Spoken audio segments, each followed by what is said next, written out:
This piece of shit will not go in fucking reverse. This fucking moon, this fucking pancake glowing in my fucking face. Good times, good times. Explain that to me, Chevy. Both front windows, by the way. It is the biggest fucking piece of shit car. This is the second time this truck has been on a flatbed. Millions of Americans are returning their expensive new cars, and everyone knows why. Before we get started, don't forget to like the video and subscribe to the channel. My whole neighborhood is about to witness me beat the fucking shit out of a $130,000 Corvette with a baseball bat. It will not go in reverse. Every vehicle in my driveway is fucking blocked in because this fucking thing will not go in reverse. We've done everything. We've unhooked the fucking battery. We've turned the car off. We've turned it back on. We've done it in every fucking mode. This piece of shit will not go in fucking reverse. Everybody being like, what, do you not know how to work a parking brake? Do you see the fucking parking brake on, asshole? Look. Parking brake on. Parking brake off. So I'm driving at night. Hey, I could still see the road, but you know what would be, I bet you I could see the road a lot better if I didn't have this fucking moon, this fucking pancake glowing in my fucking face. You cunts at Mini. Oh my God. I hope you all get cancer. You fucking assholes. Luxury cars do not exist anymore. Look at this picture of a BMW 3 Series in 2015. Now look at this picture of a BMW 3 Series in 2025. Look what they're doing to you people. They're slapping screens in your car and they're saying, there you go, here's your luxury vehicle, and people are eating this trash up. Meanwhile, the interior is dull and there's nothing luxury about it. I don't know what's wrong with these modern day cars. Gone are the days of an actual luxury interior where you step into the car and you're like, I can't even believe I own this. It's like these companies don't understand what we want. We don't want TVs in our car. I got one at home. We don't want robotic nonsense. We only want two things in our car. We want performance and we want an interior where when we step in the car, we say, wow, I can't even believe I own this one. These 2026, 2025 robot interiors need to be boycotted. Bring back luxury interiors. A 2025 BMW 3 Series has less luxury than the 2015 one. They bolted in a screen, called it Premium, and buyers ate it up. This is a sign that if you ever want to get a Range Rover, just don't get it. This car gives me so many issues. Like, I'm literally pressing the key fob to open the door and only the back handle opened up. And it's not even opening up my car. Like, I'm so irritated. Like, this literally is the worst car. Now I have to tow it back to Land Rover. Like, this is such an inconvenience.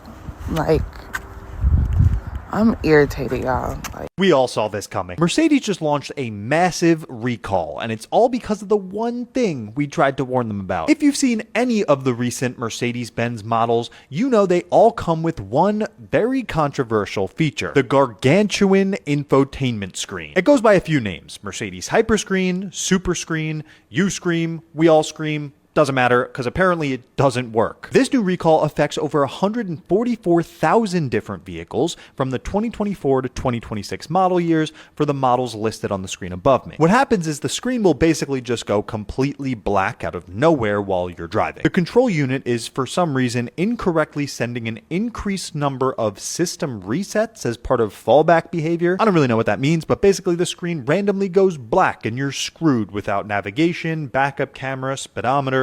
Hell, no climate control or anything because it's all baked into the touchscreen. Now, the interesting part about this particular recall is that 100% of included vehicles are affected. Luckily, the solution is just a software update that has to be forced onto your car at your local Mercedes dealer. So if you drive any of these vehicles, make sure you book an appointment. I know the button people are just saying, I told you so, but let me know what you guys think. When your car dies, you have to jump this to open the frunk, to jump the battery, to power the door, to open the door. Crazy to me how we went from having door handles, keyhole, manual windows, manual lock, manual e-brake, manual transmission, manual four-wheel drive. This doesn't even have power windows. Those are manual windows. So now you don't have cars that don't even have door handles. This literally right here, this is not a door handle. This does not get you in the car. This does not open the car. This piece right here does not open the car. To open this door, you push this button. Like, did I need all that? Like, that's great. So there's no physical door handle. There's no physical latch on the outside. So if that little button gets frozen, breaks, whatever, you're not getting into your car. Same thing with the back door. Push button, popper. That's not going to break. And no physical way to get it from the outside. It turns out you got to go to the front of the car, push this in, take this out. So when your car dies, you have to jump this to open the frunk, to jump the battery, to power the door, to open the door. That might be a little over-engineered to me. I think I'm not the only one who doesn't understand why they put things in a car that shouldn't be there. Why come up with all this nonsense just for the sake of so-called technology?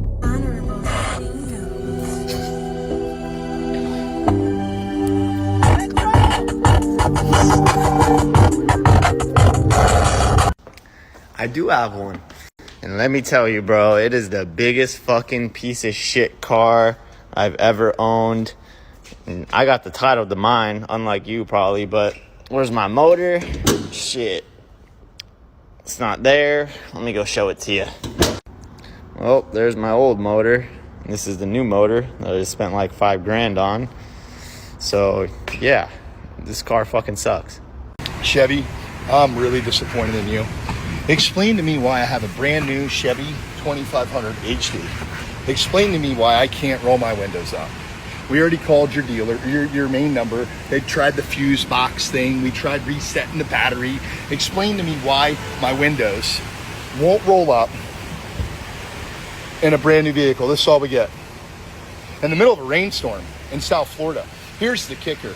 Chevy, that's 3 to 5 days before I get an appointment. So I get to wrap my brand new truck in plastic in my driveway for 3 to 5 days until somebody can get to me.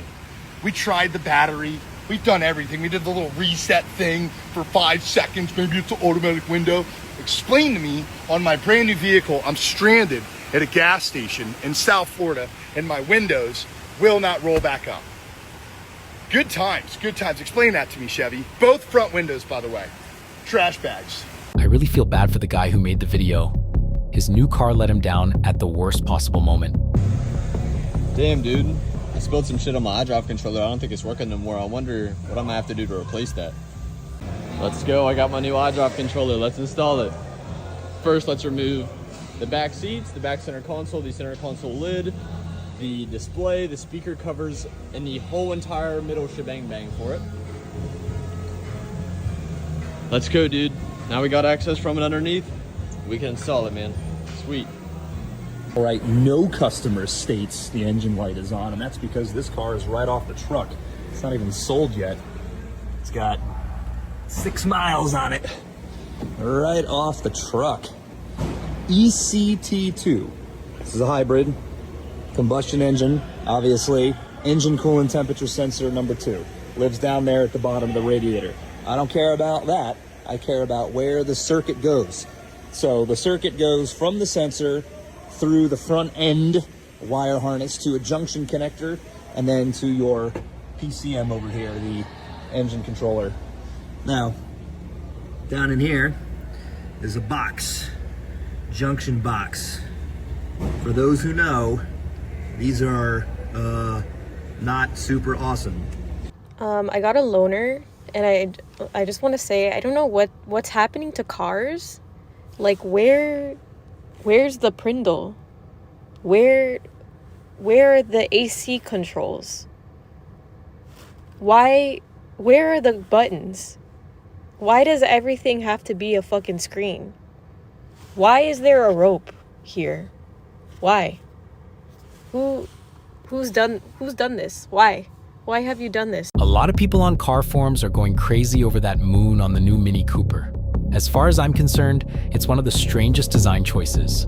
If there was a gun to my head and I was forced to buy one of these Maseratis, I still wouldn't buy it. Look at the sticker price for this Quattroporte Maserati 2024, $118,000. This is the fastest depreciating car after 5 years ever.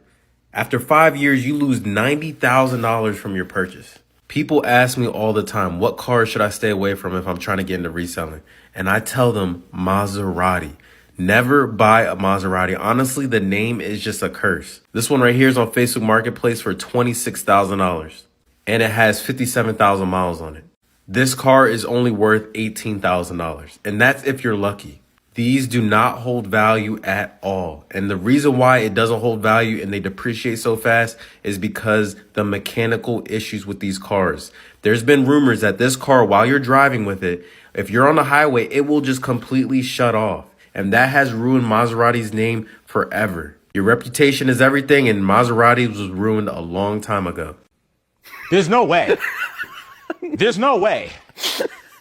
Oh, no. It's not done yet. You being serious? Yeah. Oh my God. Look at this. Look at this. All the exhaust muffler baffling. Oh, dang. Dang. Dang. You look like that clown or whatever. What the? Holy. This is a You joke, being right? serious? This is a joke, right? Lexus and Toyota are no longer reliable cars, and I'm going to show you why. This Lexus LS blew an engine on me on the way home. If you're thinking about buying a used Lexus because it's reliable and because it has a Toyota engine, you need to watch this video and think again. All right, so when we try to start it, nothing comes on and we hear that sound. It's not turning on. We're going to have to get a tow truck. For butt failure and a damage to connecting rod bearings in the engine, put in a claim for over $10,000. So yeah, I have. Like I said, it's not every single one of them, but I've seen some that's happened to. I had one recently, similar thing that On the new, covered it on the on new, that body style. yeah, on the that older ones generation. didn't have that. Something happened when Lexus switched over from the V8 to these turbocharged V6s and 4 cylinders. They're starting to have so many issues. As a used car dealer, I never imagined the day I would buy a Lexus and it would blow up on the way home.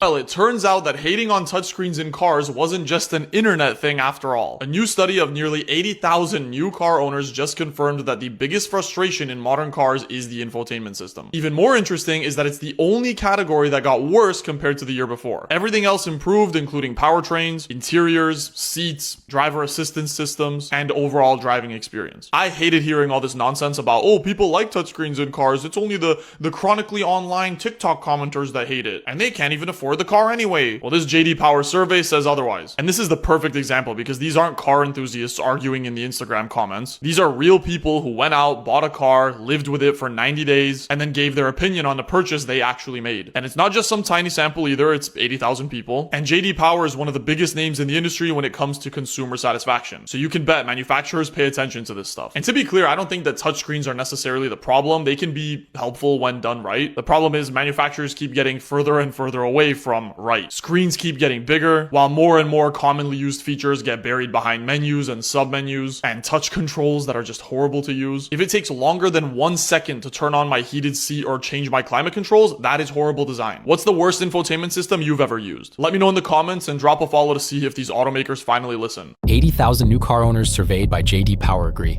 Infotainment is the worst part of modern cars and the only thing still getting worse. You want to know the real reason why new cars are getting so expensive? It's all the dumb stuff they've been adding to these trucks. Look at this truck, right? Do you think this is a high trim truck or a low trim truck? If you guessed high trim truck, you're wrong. This is a base model truck. It has cameras on the outside here on the mirrors. Blind spot. Got a camera in the front for the auto collision braking. And before you say that's not a base model, that's cloth seat. That is no center console, right? No center console right there. This is an LT trim. This is a base model truck. They have to go through on a 20-inch screen so that you can see better. That's where like the blind spot stuff comes up, is on that screen. And the other thing is the emissions. They're making these trucks longer. This truck is over 20 feet long. I mean, look at this thing. It's like the size of an old Cadillac. It just keeps going. Between the emissions and the safety regulations, they just keep making these things. They're trying to skirt the regulations, right? So they keep making them bigger to skirt the emission. They keep adding the safety features because that's what's required now. And all we're doing is killing the automotive industry. We are making total junk now. If we're so worried about safety, why aren't we teaching people how to drive better? You don't need blind spot monitoring. You don't need automatic braking. All this stuff is just making these cars worse and worse and worse. Got a 2021 Chevy Silverado here. This thing is practically brand new, like only 5 years old. but it's already got some issues. This truck was brought here because he thinks he's got a torque converter clutch shutter. Now these trucks got an 8-speed transmission, which is famous for torque converter failure that'll cause this exact problem. And apparently Chevrolet put the wrong fluid in these transmissions at the factory, and that could cause this issue. Have you noticed that pickup truck beds just keep getting smaller and smaller? Yeah, these two trucks right here have the same bed length. It seems a little goofy when you see it side by side like this. Well, you're not imagining things. In 1979, the average truck bed length was about 64% of the entire truck's length. In 2021, that was reduced to 37%. At the same time, pickup trucks keep getting bigger and heavier. A 1979 Ford F-150 would have started around 3,000 pounds. A 2021 F-150 XL would have started around 4,000 pounds. And the caveat to this whole thing is that you can still get that regular cab with a long bed. It's just that nobody really buys them. Everybody wants the short bed with a crew cab and tons of space, and I'll tell you why. This has been deeply studied by the people making these pickup trucks. They know that people want the appearance of a tough, capable, powerful vehicle, but their use case is much more like a minivan. As far as I'm concerned, trucks used to be much better and more practical. Nowadays, most new trucks are just junk. All right, so some good news. Sap's towing. John is the tower. Got here way less than an hour, way less. So that's some good news. But it's the same situation. These damn trucks, you can't get them in neutral because if the truck's not running, and there's no override. Like usually you have a little tab you can move to still be able to shift it. No, not on this. So, but he already knew about it. So they got to kind of put the back the bed under the wheels and then hook it up and drag it on to the bed. So that's what's going on right now. Got to drag it on. This is the second time this truck has been on a flatbed. Luckily, it wasn't for anything like a crash or anything. Not how I intended my damn Sunday to go. All right. Well, I appreciate your call here to General Motors Roadside. I'm so happy I was able to assist you with your roadside needs. 2, 1, 2. We good. 1, 2. Talk about some bull jive. Cadillac, I'm done. I think I'm done this time. So I am making a formal plea to Cadillac. A 5-time Cadillac repeat customer. This is now my 5th Cadillac that I've owned. Okay, so I have now been stalled on the interstate 3 times. 3 times in my Cadillac Escalade that I love, that people are starting to question why you love it so much if it keeps failing you, okay? So I'm making a plea to Cadillac because I've done everything the right way. I'm still waiting on my new engine. It's been over 30 days, no engine, so I am forced to be in a Suburban. No, not the Suburban. I want my Cadillac back, okay? So my plea is this: do the right thing by a loyal Cadillac customer. What are we going to do, Cadillac, to keep me as a loyal Cadillac customer? What are y'all gonna do? Now the second issue, surprise, surprise, John bitching and complaining about rattles. Well, it's a $50,000+ vehicle. We are in 2025, well now 2026, and I hate rattles. It's a modern vehicle. I don't want it to have it. What the heck, Toyota? One time in Arizona, very strange, not sure if it was just this thing baking in my garage when it was like 115 in the summertime or what, but this door right here, it made a loud sound. Anytime I tried to close it, just put my arm on the door, moving this handle right here on the door, it sounded like it wanted to fall off, honestly. But now here, it's cold. It's solid as crap. So I'm not sure if the 4Runner fixed itself or this is only an issue when it's super hot out for the vehicle. So another area that rattles on my 4Runner is this plastic piece right here. You can kind of hear it. You could hear it kind of clicking and cracking just a little bit as I depress it. When I go over some bumps sometimes, I hear something like kind of ticking right here. And if I put force on it, it stops. So it's something with this plastic piece along this plastic piece that's maybe loose on the back end. Maybe it just needs like a little felt tape. This you can easily just pop off. There's nothing worse than having a full day booked, right? With work and everything, just for your truck to tell you, exhaust filter full, see dealer. And you call the dealership, they tell you have to bring it in and you have to drop it off for 24 to 48 hours. And mind you, you got money waiting on you, bruh. Now, I really understand when people say them new trucks and new cars are junk, because When I had my old truck, I never had that problem. The new 2026 X3.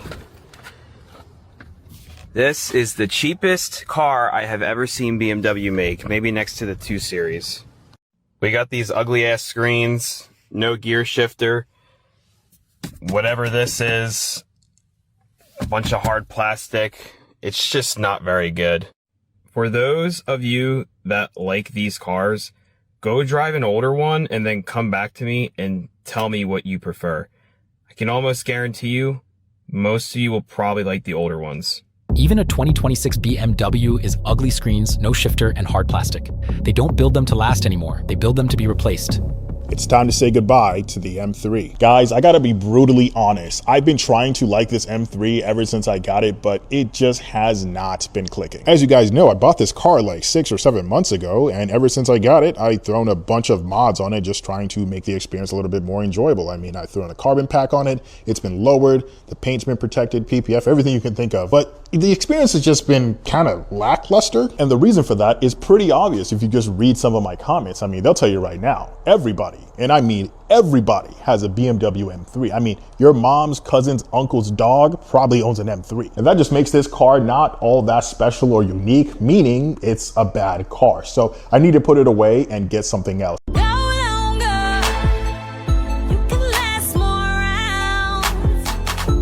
Are you fucking kidding me right now? This is what you get for $40,000 on a brand new car? GM really be so fucking stingy with their base models, bro? Like, if you get the poverty package, they make sure you know you got the poverty package. Honestly, these new cars coming out are just getting more and more obnoxious. Like, imagine spending $40,000 on a brand new car, 13% interest rate, and every time you drive home from your 9 to 5, you have to stare at a screen the size of an Etch-a-Sketch and be reminded why you couldn't afford a higher trim level. What's next, GM? You're gonna start removing the steering wheel or giving us smaller cup holders so we have to pay extra to get the normal sized ones? Like, is this screen this small even safe? I feel like I'd spend more time trying to figure out how fast I was going than paying attention to the road. Like, this is insulting. At this point, I would have just told the dealership to kick rocks, and I would have bought an older car that actually came with a full-size screen. Well, thanks for watching. Let us know in the comments what you think of the new cars, or perhaps you're the owner of one of the new cars. Share your story.